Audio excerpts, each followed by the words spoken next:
Welcome to ONNPoint, Twin Sault's Talk. Yes, folks, radio and television are blending together. I'm Andy Martens. It's 11 o'clock in Sault Ste. Marie, Eastern Daylight Time. We're on now, we're on Daylight Time.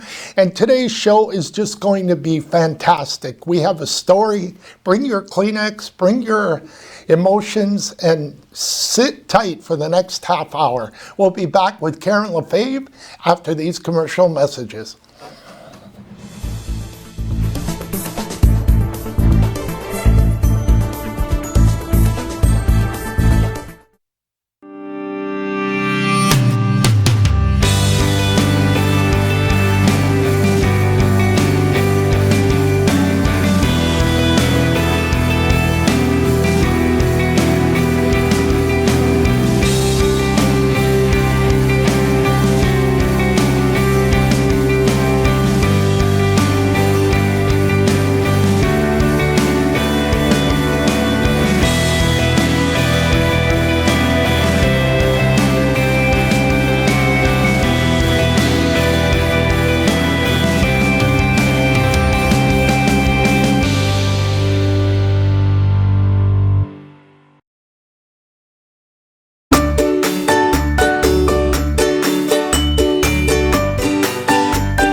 It's hunting season, so this is probably pretty stupid, right? Actually, hunting accidents kill somewhere around 2 people a year in Ontario. Smoking kills 16,000 a year. So, what's really stupid?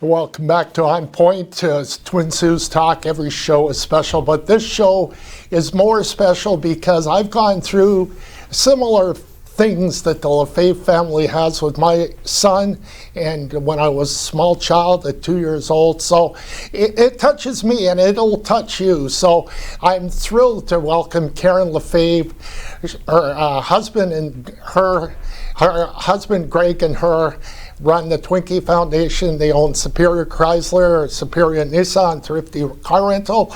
And Karen, welcome to ONNPoint. This is going to be one of many appearances you will have on this show. Hi, Andy. Thanks for having me. Very happy to be here. You're an absolute delightful lady, and I'm thrilled to do this show. Now, let's start with this, Karen, your background and how you met your husband, Greg. And you're actually in the car business before you met your husband. Yeah, we met in 2006 in Alberta when we both actually worked at automotive dealerships, an automotive dealership group in Alberta. So I've known him for quite some time, and we both were in the car industry. So that's how we met, which is funny because that's where we still are today. You were in the controlling, you were doing the finances, and that's an important piece of the dealership, isn't it? It really is. Yeah, it definitely, I mean, you're the final checks and balances, so it's it has its difficulties for sure. But I thoroughly enjoy it. I love what I do. I love numbers. I'm one of those silly people that actually like that part of things. So. And what was, how would you have compared Alberta to Ontario, your reaction when you found out that you and Greg were moving to Sault Ste. Marie? Very interesting question. Alberta gave us our start, I'll call it, for lack of a better term. We definitely got our bearings there. We got our experience there. We spent years 4 and 5. I think Greg might have even started a year before I did in the automotive dealership world. So it gave us our start. It gave us a lot of good connections. The partners that we're involved with today are the partners that we actually worked for in Alberta. And they're all amazing, wonderful people, and we trust them just as much as today as we did, as we did back then. So they're also friends.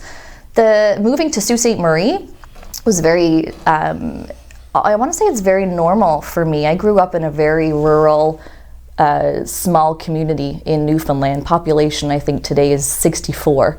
Wow. So coming from Alberta, the city that we lived in it was probably only about 50,000 people, to be honest, but it felt about twice the size of Sault Ste. Marie. But for me, it was a huge city compared to what I grew up in. So coming to Sault Ste. Marie has the natural beauty that I loved.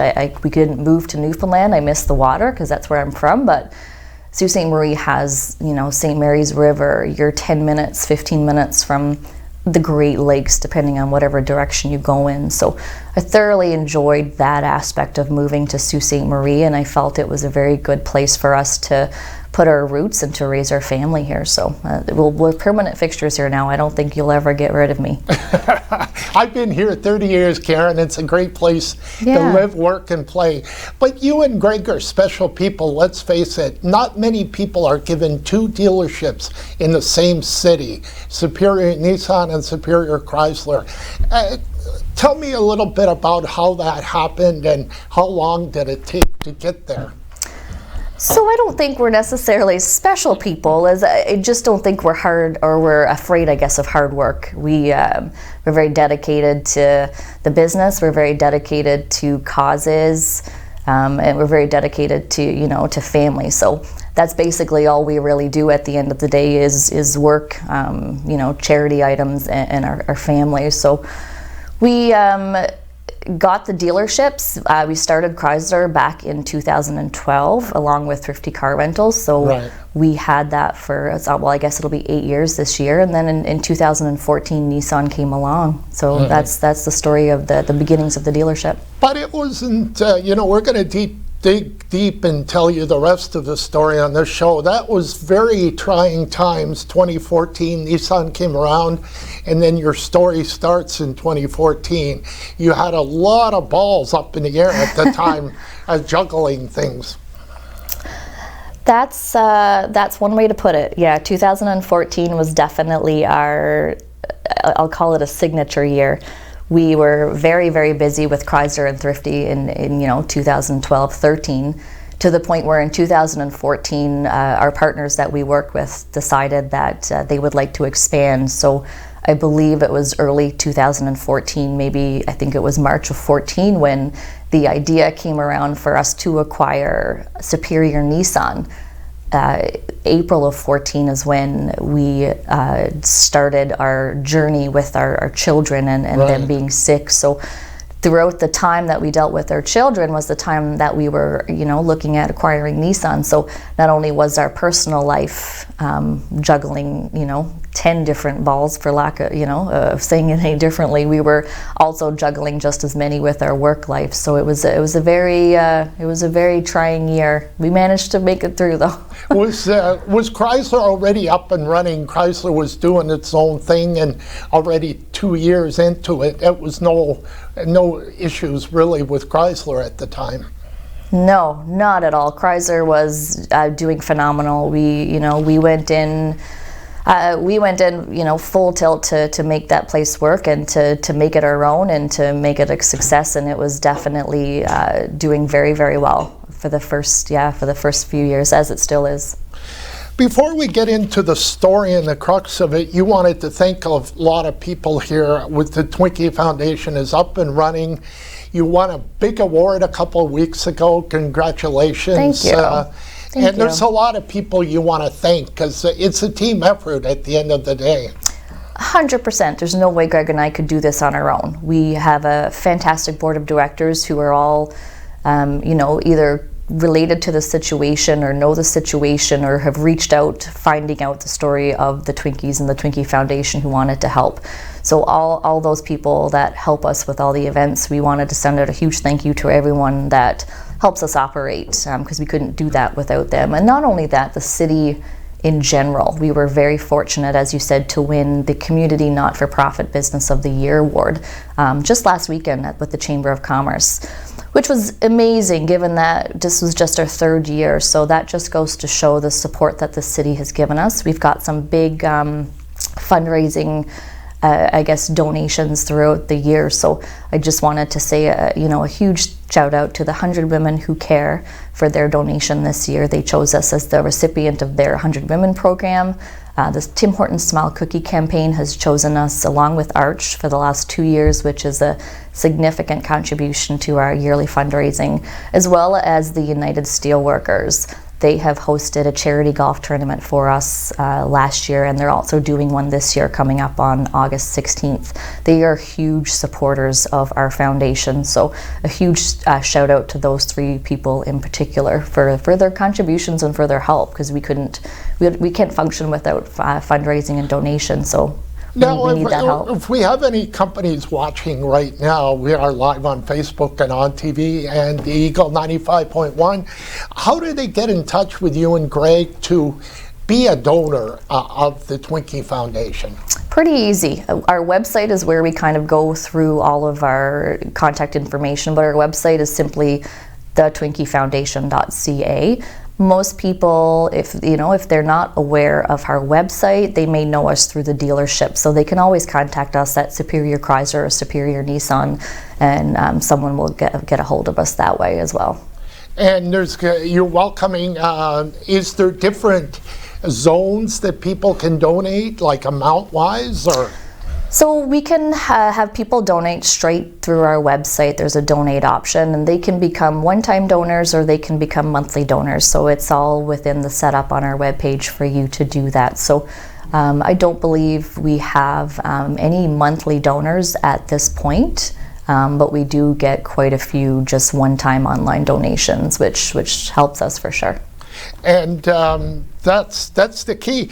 Now, the thing I like about you guys, you're really smart. You're keeping with the brand, the fundraiser at Superior Heights School. Yes. Was that chosen deliberately like that? We started with Superior Heights. One of our original board members had a connection with Jason Zachary at Superior Heights, and he runs the culinary program at that school, and it's phenomenal. It is an amazing program. He's an amazing person.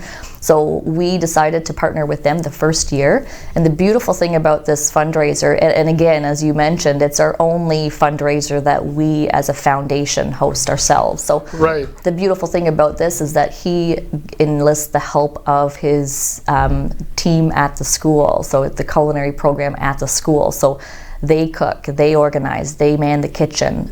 They basically cook everything for us. And we just have to be there to manage the organizational side of it outside of that. So this year's pancake breakfast, it's our fourth one, is coming up on April 26th. Great. At Superior Heights. So we encourage everyone to come out to there. We make it a very family fun, friendly event. We have face painting for kids. Princesses Are Us will be there, and they'll have several of their characters, which is always a huge draw for any kids that come out. And come out and enjoy a good family fun breakfast and support the foundation. Well, I will definitely be there, Karen. Oh, good. I'm glad to hear. Sit back and sit tight here. We'll take a couple of commercial messages, and we'll be right back with ONNPoint's Twin Sault's Talk.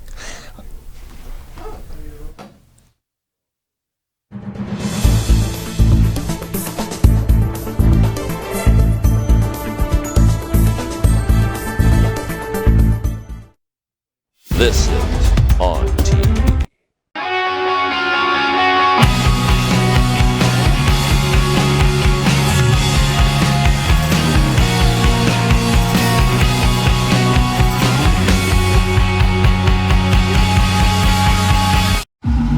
Hi, can I take your order? Hello? Oh, hey. Wait, what was the question? Let me guess. One driving high combo, extra baked? No? Could I get a burger with a side of fries? Think you're a better driver when you're high? Think again. If you smoked weed, wait at least 4 hours before getting behind the wheel, or don't drive at all if you're new to it, have eaten it, or if you've mixed it with alcohol.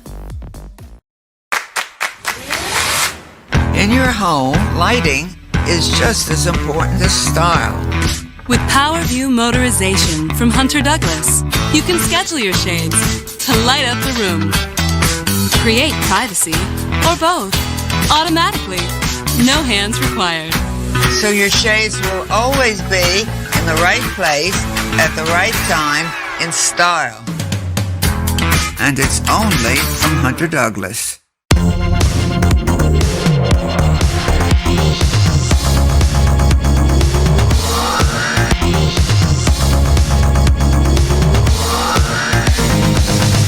Imagine knowing about incidents,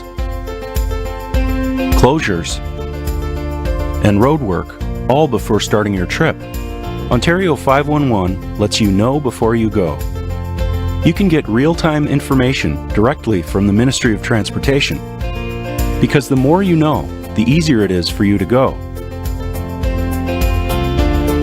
And spend the time doing the things that matter most.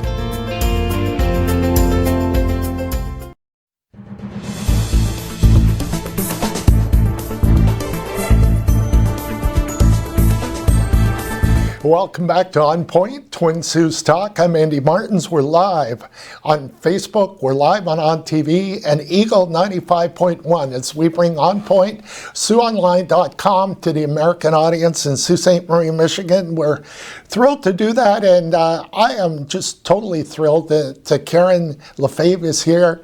She and her husband Greg run the Twinkie Foundation, and now in the second half, you're going to get the story, folks.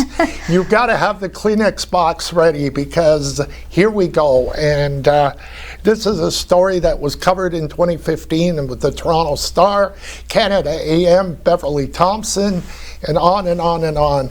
So Karen, it starts on April the 26th, 2014. You find out you're 26 weeks into your pregnancy and you got to go to Toronto. I do. I know we don't have a lot of time and I have trouble condensing this story, but I'm going to do as best as I can. Go ahead. Tell me the long story. You'll be back again on the show. Okay. We had a very complicated pregnancy. So we had twins. We found out we were having twins.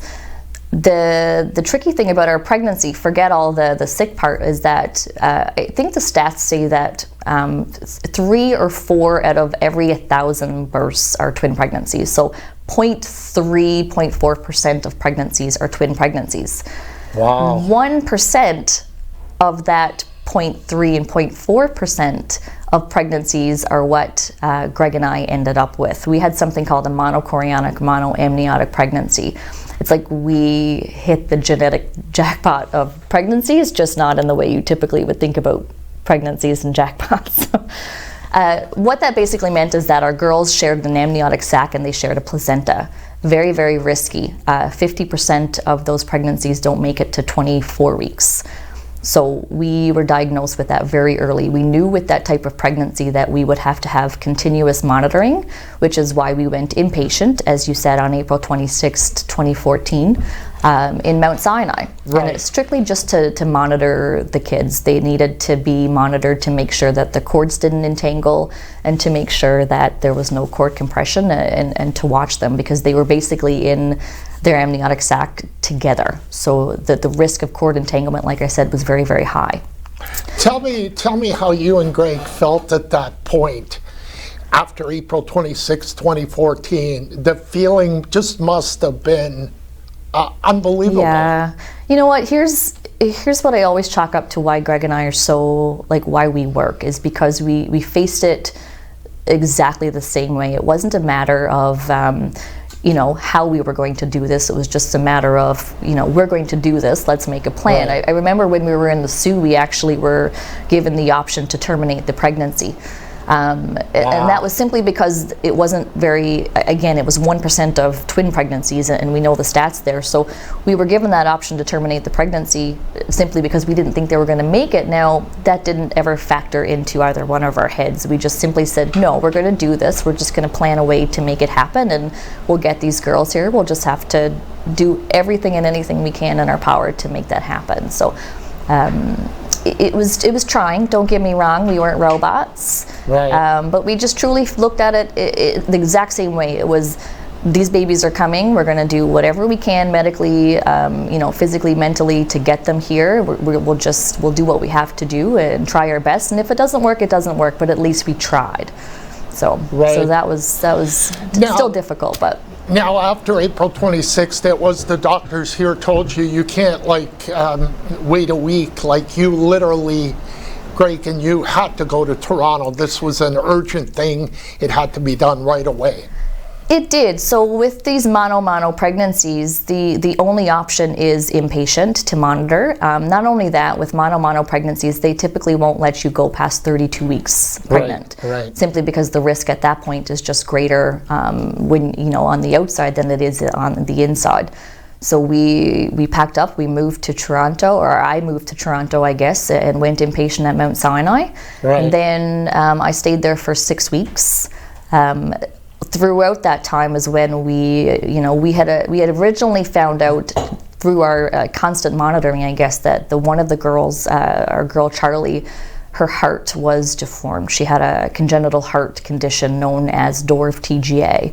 And I won't get too technical, but the main arteries that went into her heart were reversed, and then she had some holes in her heart. It was quite complex. So. Yeah, that was something that I wanted to ask as doing that background for research for today's show. It's funny that they were twins, yet Charlie had the worst situation and Georgia didn't.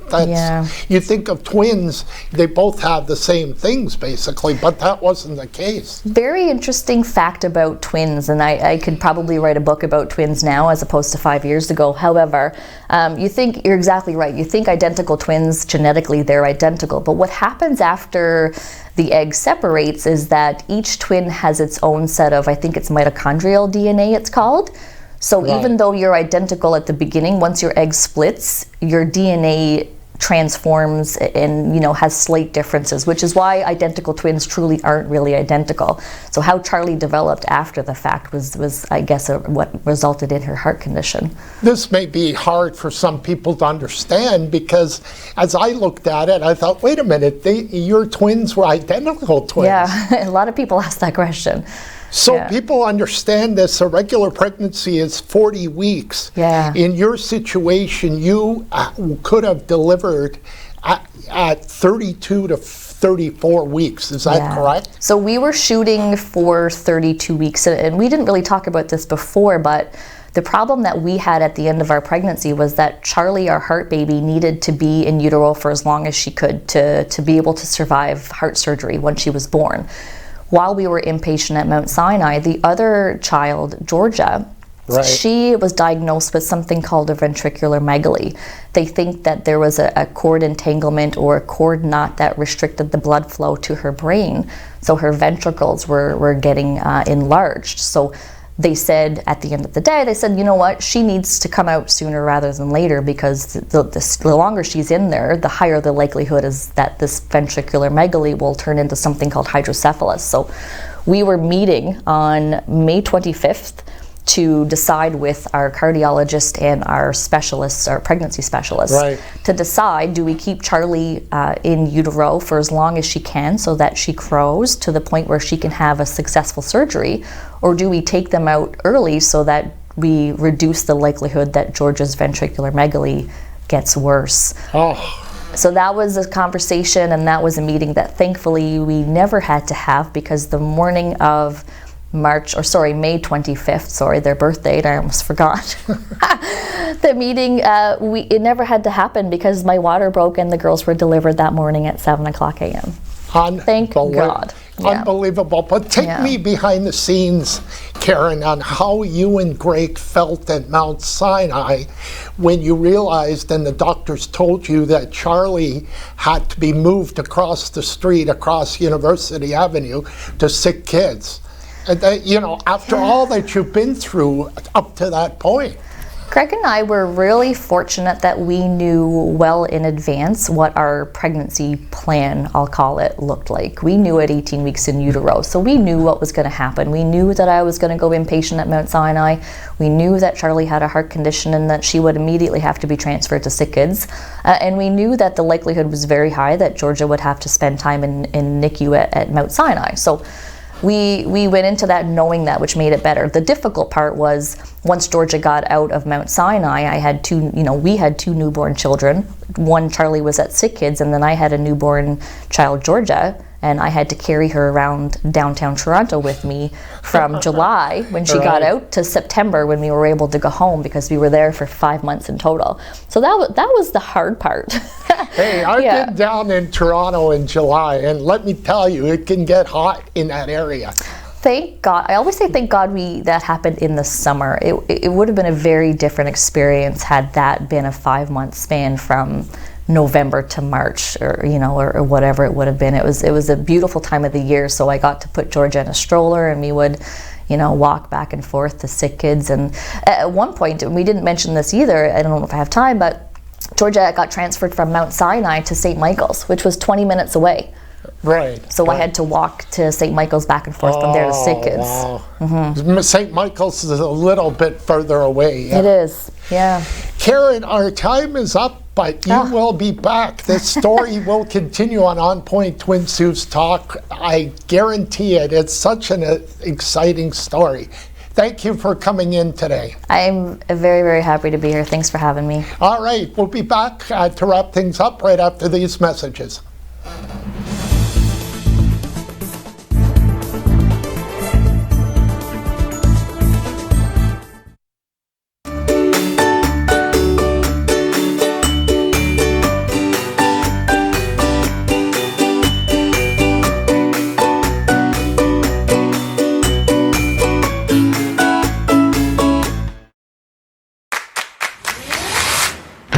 Home, lighting is just as important as style. With PowerView Motorization from Hunter Douglas, you can schedule your shades to light up the room, create privacy, or both, automatically. No hands required.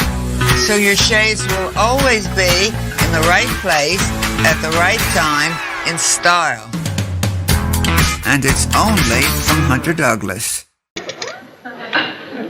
Angelo, it's me, Vito. Imbecile, your brother. Listen, you bring 10 gallons of flat eggshell or white paint.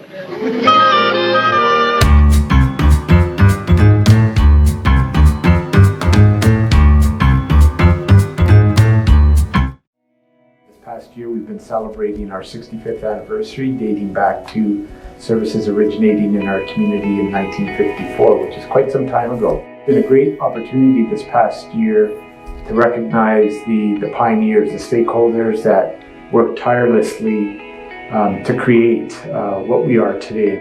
I'm grateful for everything that the families 65 years ago and the people that assembled the organization have done in order for us to achieve the success that we're experiencing 65 years later.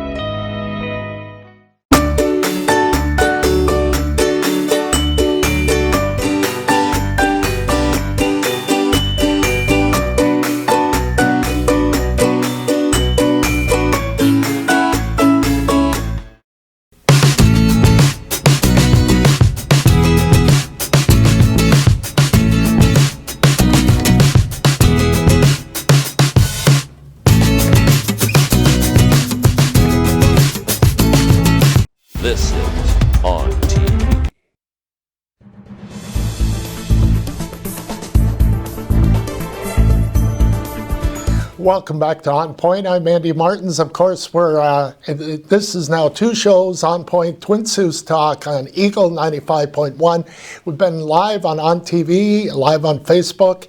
And a reminder, like us on Facebook, subscribe to the On TV channel on YouTube, and then you'll be great. Thank you for watching. David Reynolds for Bankruptcies is up next. Tomorrow, we'll see you then. I'm Andy Martens.